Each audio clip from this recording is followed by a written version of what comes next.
Good afternoon, good evening. It is Matthew, aka Snacks XXV, here with another video for you. This is video number 55. I thank you so much for tuning in, and as always, I'm super excited to be here with you. We just got done watching Extreme Rules pay-per-view, WWE Network. It was awesome. Had a really good time watching the show. Man, there was a lot of matches on the show, and it was a really good show. I had a lot of people over here as always, so it was hard to focus on a few of the matches because they are so loud. But needless to say, we had a great time watching all the matches, seeing what was going on. I'm probably gonna have to watch Extreme Rules again, but I'm gonna give you my feedback on what I thought about the show. As the show started off, we were introduced with a sequence with Big Cass.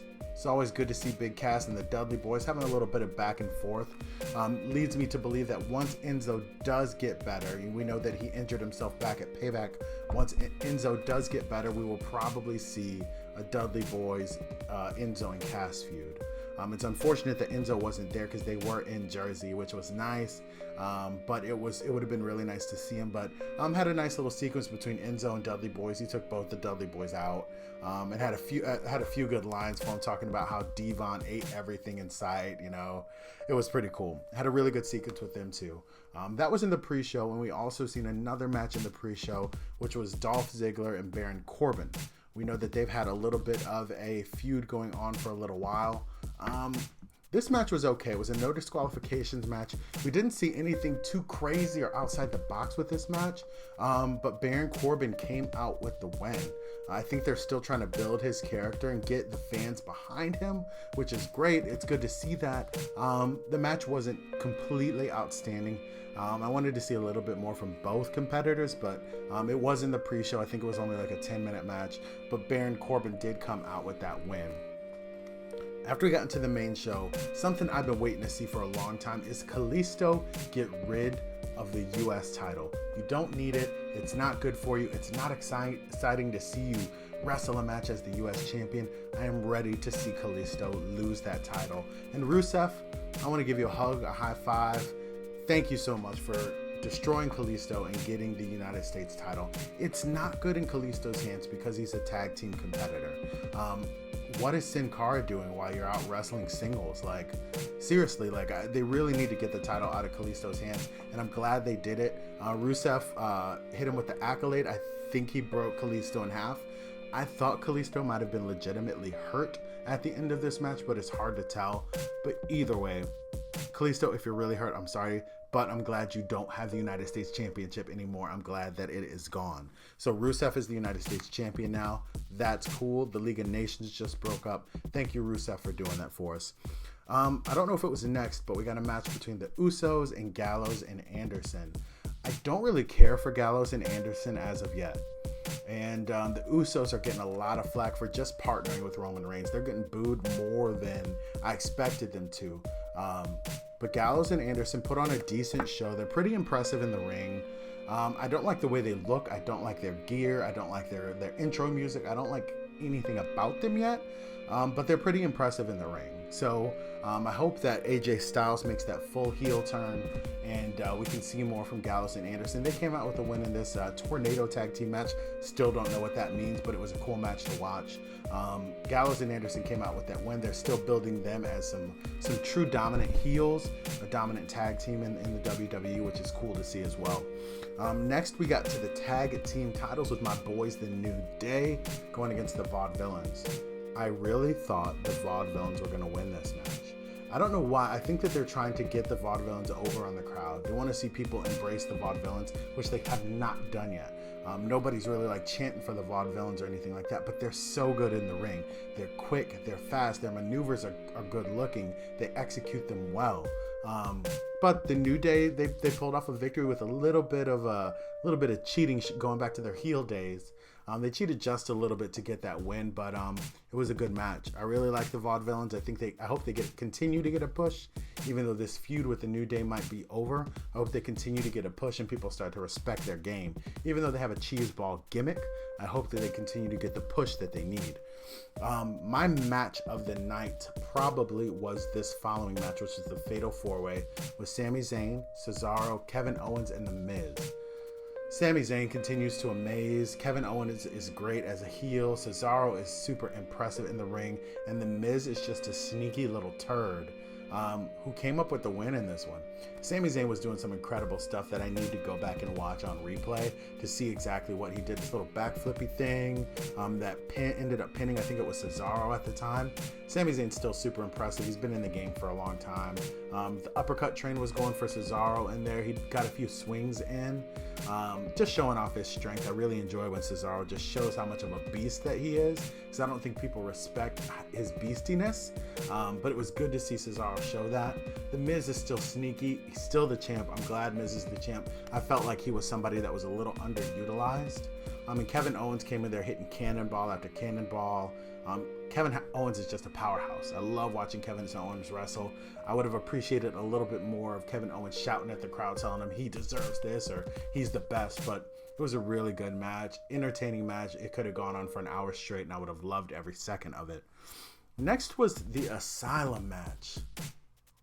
And man, I don't know if this was like a play on the hardcore matches from back in the day, but I just didn't know what the point of the match was. Were you supposed to escape the cage? Were you supposed to stay in the cage? Were you supposed to use the weapons? Were you supposed to, but you had to get a pinfall? I don't understand the purpose of the cage. I guess just so you couldn't escape. Anyway, they had some weird stuff up there like a mop bucket, the nunchucks, which Dean Ambrose can surprisingly use quite well. They had fire extinguisher. They had straitjacket. Just some strange stuff in the Asylum match. But it was a good match. Chris Jericho is always good. Dean Ambrose is always good. It went on a little bit too long, I think. And then Dean Ambrose brought out a bag of tacks and poured them on the mat and threw Chris Jericho onto them. I didn't like seeing that. I think that was very painful. Dean Ambrose got a few of them himself, so I feel bad for Chris Jericho because you know he's an old man. Can't be throwing him in a bunch of tacks like that. But it was a good match. Glad to see that Dean Ambrose got the win.